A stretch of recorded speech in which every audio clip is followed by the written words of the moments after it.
I have a childhood friend, Emily, I've known since we were 5. We originally met because our respective fathers were both German and living in the UK, having married British women. They became friends and we were basically raised as siblings. Nothing remotely romantic has ever happened between us. It's accurate to say I treat her like I do my other sisters. People struggle at times to believe nothing has happened between us, but is it so insane for someone with 3 sisters to treat a childhood friend as a 4th? We stopped being friends briefly when she got married way too young to her boss. He ended up being incredibly abusive, controlling her life at every level, and over the 3 years they were together he basically isolated her from all friends and family. We reconciled when she divorced him. Around this time I attended university and met my now wife early on. We were assigned to the same floor in halls. We've been together for 17 years now and she's become really close to Emily over the years. Also at university I met a guy, George, on my course. We were part of the same friendship group but didn't stay in touch until we coincidentally ended up working together a good 10 years after graduation. I ended up introducing him to Emily and they started a relationship. A year or so later they moved in together. Emily was happy, he was happy. On the face of things he's seemingly been fine with me and Emily's friendship and never said anything. Over the past few weeks I started getting texts from her, sometimes late at night, that were just off. I was suspicious when she used a common British shortening of my full name rather than the traditional German version our respective fathers, and she would always use, and when some overtly flirty, almost outright sexting occurred I immediately shut it down, 100% sure it wasn't her. I basically called him out and asked if this was in fact George using her phone and bluntly asked why he was trying to sext with me as his girlfriend. He never responded, but after explaining the situation to my wife she went over to Emily's with my phone to see what was going on. I wasn't there for this, but she showed Emily our entire text history and what he had done. George came home and they confronted him. He first outright denied it and had the balls to accuse Emily of sexting me and trying to hide said cheating from my wife by saying he did it. Emily just left with my wife to come stay with us after this because there wasn't any reasoning with him. The morning after he called and begged her to come home, he was crying and threw himself at her feet claiming he did it out of jealousy. He highlighted that she was in the habit of deleting our conversations, which drove him mad, an apparent choice she makes for all her texts with everyone, not just me, and he was always jealous of our relationship. He found it hard to see me with her, and after he saw her saying stuff like how she loved me, again, siblings, not being able to read our texts drove him to basically go fishing to establish our relationship. The sexting was an attempt to bluntly see if it was something we, or more specifically I, would engage in. At this point Emily asked for mine and my wife's opinion on this whole thing. I called bullshit on this being a mistake. Something he was driven to by jealousy. He violated her privacy by going through her phone, risked our friendship by masquerading as her, risked my marriage by trying to bait me into sexting a friend, risked Emily and my wife's friendship by making it look like Emily was sexting me. The entire thing was a clusterfuck. I didn't outright say she should leave him, but I highlighted how dishonest this whole thing was. She eventually went back home and I didn't hear anything for a few days, but Emily eventually revealed to my wife that she had functionally forgiven him. My wife worked out from the conversation what had happened. He had basically flipped the script on me by playing into fears from her marriage. He described me as another controlling male trying to dictate who she had a relationship with. He encouraged her to make her own decision, not bad advice in theory, but she had to ignore me because I didn't have her best interest at heart. I was controlling her like her ex. My wife quietly pointed out he was in fact being like her ex, not me. He was driving a wedge between her and family. At this point Emily just gave up. Said she couldn't win, couldn't decide between the man she loves and her brother, so fuck it. Let's pretend it never happened. We haven't really spoken since. Apparently part of forgetting this ever happened is also giving into his worries about our friendship. Every time I try and bring up what he did I've either been ignored or told to stay out of it. Honestly, this pisses me off that he's gotten exactly what he wanted. He stopped us talking. I know I can't force her to break up with him, but it's seemingly a catch-22. I can't push her to make a decision about what he did whilst he's got her convinced I'm controlling her. I rarely see George at work and he's rightly kept the fuck away from me. I was tempted to bring my sisters into this clusterfuck, tell them what happened, they love her like a sister too, and see if they can talk some sense into Emily, but that's somewhat manipulative too. So any advice here? Let shitty sleeping dogs lie? Try and get her to deal with what he did rather than sweeping it under the rug? Update 1. I thought I'd update this post, seeing as there was part of a resolution and the advice was good. So, I followed the general advice of just leaving the entire situation alone. I agree any interference from me or my family would be manipulative and controlling, albeit well-meaning. So, I haven't really spoken to Emily since slightly before Christmas, but her mother contacted me a little after New Year to ask if I knew what was going on with her. Emily's cousin back in Germany had contacted her mother saying she had turned up on her doorstep having flown in from the UK on the 4th after apparently breaking up with George. According to her mother, Emily had come back to our hometown for the holidays.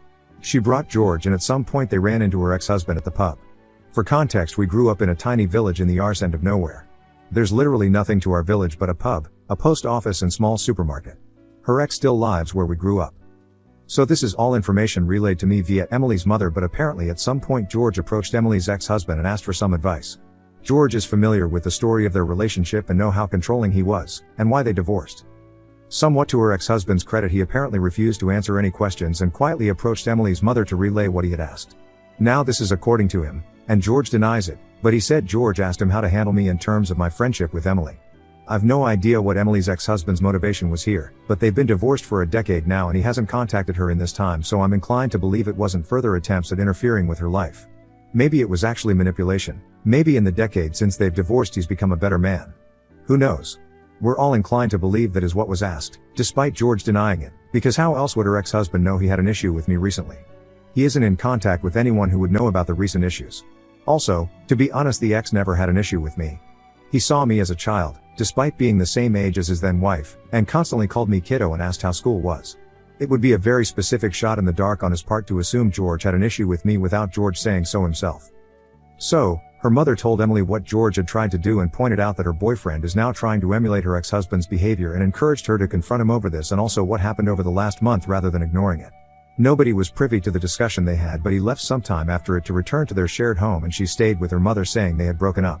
She stayed with her mother until the day after, where she, without any warning, left for Germany. The cousin she's staying with assures us she's relatively fine. She's just overwhelmed and embarrassed she let this happen again. She couldn't handle being where she might run into either ex, so staying with her mother was off table and she just ran somewhere far, but safe.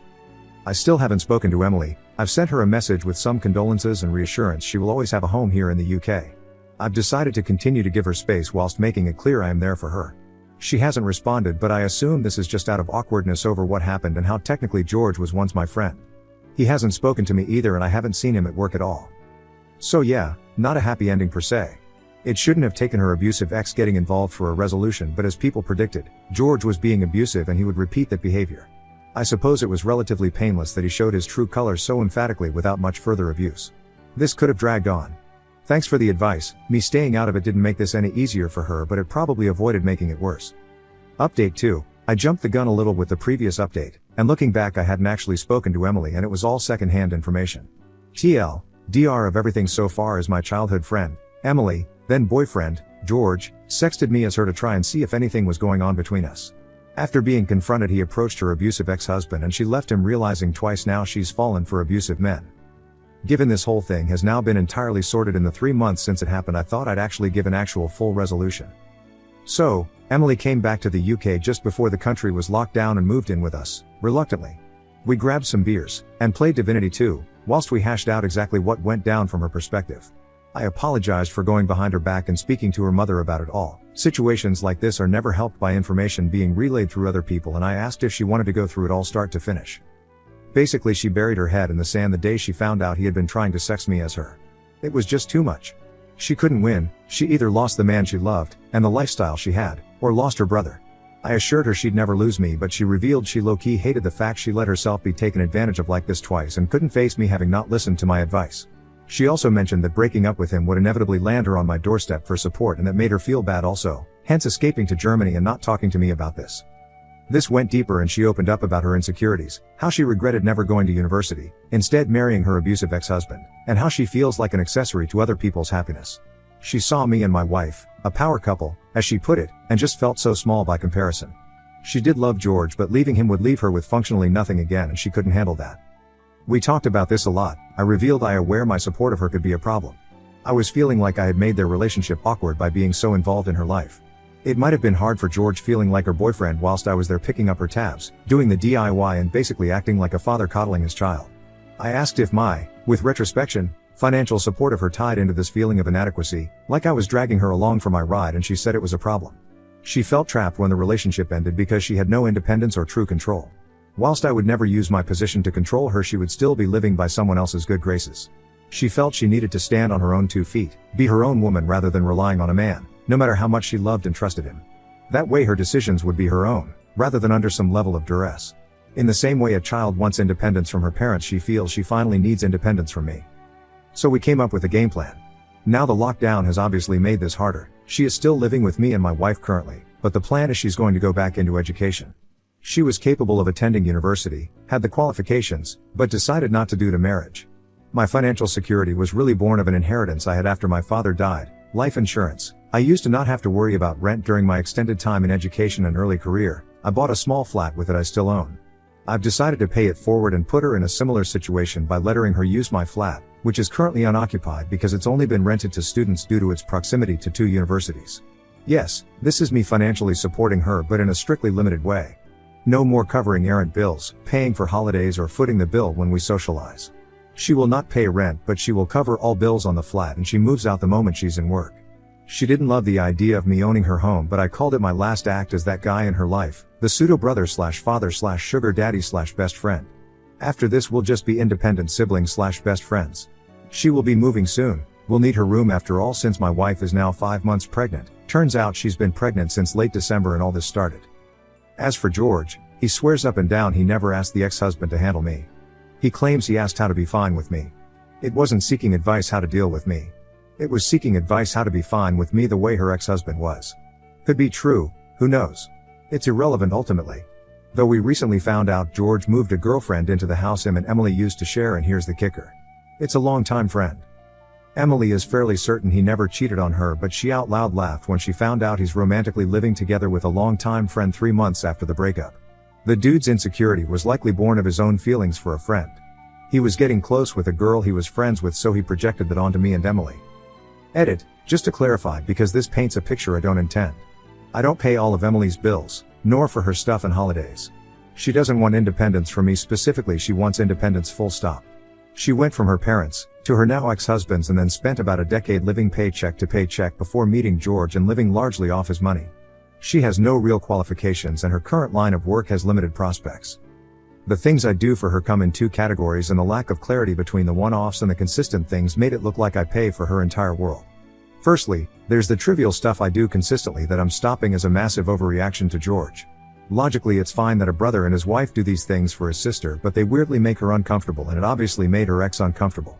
Stuff like I've done the odd bit of DIY, specifically fixing a vacuum, which isn't insane given I work in R&D for a vacuum brand, and I pay for her drinks and stuff if we socialize.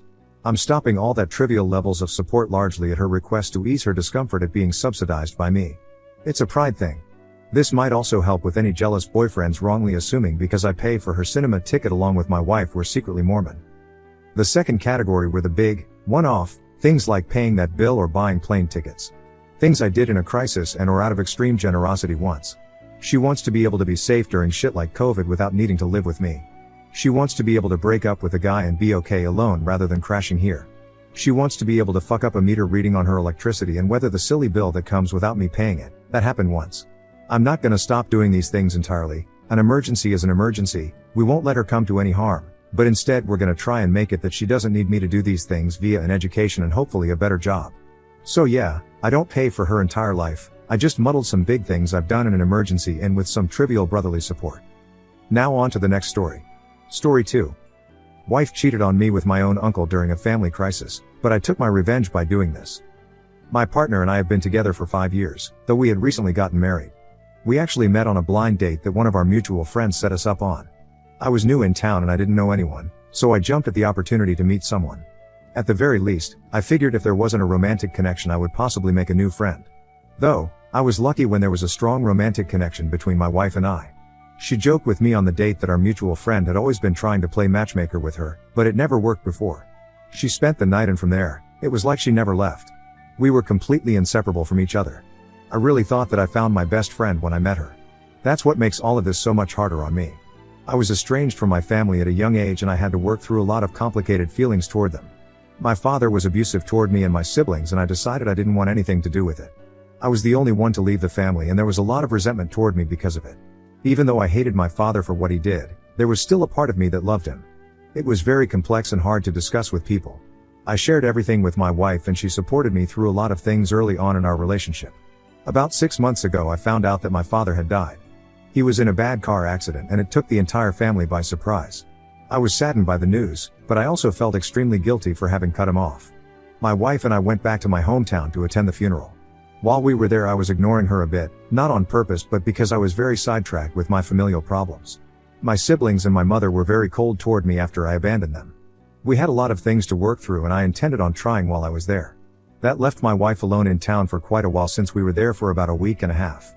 I never would have suspected she was cheating on me at the time, but looking back there were a few things that I think might have been because of an affair. One night while we were in town, she didn't come to bed. I looked around the house for her but I didn't see her anywhere. I called her to ask her where she was and she told me that she needed to get out of the house and she was on a walk. I did wait up for an hour, but I was exhausted and I fell asleep before she got home. I might have been a little too involved in the other things going on in my life to question her about it at the time, but now I think that's where this all began. After we went back home, things still weren't the same for me. I was mourning the loss of my father, and I was really grieving the fact that I hadn't spoken to him in years. There were a lot of things I never said to him that I wanted to and I felt like that chance was taken from me. However, since he was no longer around, I thought it might be good to try and rekindle a relationship with my family. My wife thought that was a good idea and she encouraged me to spend more time with them. Throughout all of that time, she was far away from me. It seemed like helping me work through some of these issues was the last thing she wanted to do. It was surprising because she had been so supportive of everything that I told her when we started seeing each other. It felt like I was living with a different person at times. She spent more time away from the house too. She would go out with her friends and it felt like she was avoiding me. One night, I asked her about what was going on and she just told me that she felt uncomfortable dealing with death, so she had distanced herself inadvertently because of that. I felt slighted by that because she was supposed to be there for me, but I didn't want to push her away anymore. I started dealing with my things privately after that. Even after I stopped going to her with the issues, she was still distant and absent from my life. Clearly what she had told me was a lie because her behavior didn't change when mine did. I started to get suspicious that something was going on. It was the last thing that I needed to be dealing with at the time, so I thought I could ignore it. At least, I thought I could do that. I was sitting on the couch next to her one night watching a TV show and I saw a number come up on her phone. I didn't recognize the number itself, but I recognized the area code. It was from my hometown. The only people she knew from there was my family, so I assumed one of them had called her. She rejected the call and I asked her who it was. She told me that it was a friend from work. I asked her about where they were from, and she told me that they lived in the city. It wasn't impossible for them to have a phone number with the area code from my town, but I just didn't believe her. She left a few minutes later, taking her phone with her to no doubt reach out to whoever that was. She had been gone for about 10 minutes when I got up to go and look for her. We were in the middle of watching a TV show together, so I was just sitting there with it paused waiting. When I found her, she was in our bedroom with her shirt off. I asked her about what she was doing, and she got kind of red in the face as if I had never seen her naked before. She told me that she splashed some water on her shirt when she was washing her hands and was just changing. I didn't believe what she said. My gut was telling me that there was something else going on. So, later that night I grabbed her phone while she was asleep and looked through it. Unsurprisingly, when I looked through her pictures I saw several that she'd clearly just taken earlier that night when she was topless. I searched through her contacts for the number that had called her earlier and I saw the messages between them. The number wasn't saved, so I didn't know who it was right away. They had been exchanging pictures and sexting with each other for weeks. It all started when we were in town for my father's funeral. I felt sick to my stomach seeing that, but it got worse when I finally realized who it was. Most of the pictures were faceless, but in one of them, I saw a tattoo that I recognized. She had been texting with my uncle. While I was home for my father's funeral, dealing with some of the heaviest things I had ever had to do, my wife was cheating on me with my uncle. He was my dad's brother, so it was even more disgusting that he was focused on sleeping with my wife during his funeral. I thought both of them were absolutely disgusting for their behaviors. I sent myself as many images and screenshots as I could. I would need them for our divorce hearings. I needed to think of something to do to get back at both of them for their actions. They deserved to be humiliated and have their lives turned upside down for what they did. My uncle was married and he had 5 children. He threw all of that away to sleep with my wife. Now that I was talking to my family again, I knew that there was a birthday party coming up for my grandma. Everyone was going to be there. So, I told my wife that I wanted to go and she happily agreed to come along. I checked her phone a couple of nights after I told her, and she had set up a date to sleep with my uncle again. I was happy to see that. Originally, I had just planned on telling everybody about what happened. But if we could walk in on them in the act, that would be even better. The day of the party came along and everything went well during the event. At the end of the night, we planned on renting one of my grandma's favorite movies and watching it together on a projector in the backyard. I know that my wife and uncle planned to sneak away at that time. When they were gone, I tapped on my aunt's shoulder and asked her if I could talk to her. We walked away from the movie and made our way inside to have a quiet conversation. I pretended like it was about gathering photos of my father to put together in a book for my uncle because I knew how close they were. She thought it was sweet. We walked into the basement together to look for the boxes of photographs that my grandma kept. As soon as we opened the door, we saw my wife topless straddling my uncle. I played it off like I had no idea what was happening and I had just stumbled in there just like my aunt had. There was a huge screaming match that ensued between my aunt and uncle. Then my wife tried to tell me that she had made a mistake and begged me to forgive her. I told her that we were done. Everybody else at the party heard what was happening and they came down to see if everything was alright. They had to explain to everyone that they had been sleeping together before we caught them. Everyone was disgusted by their actions, especially my uncle's children.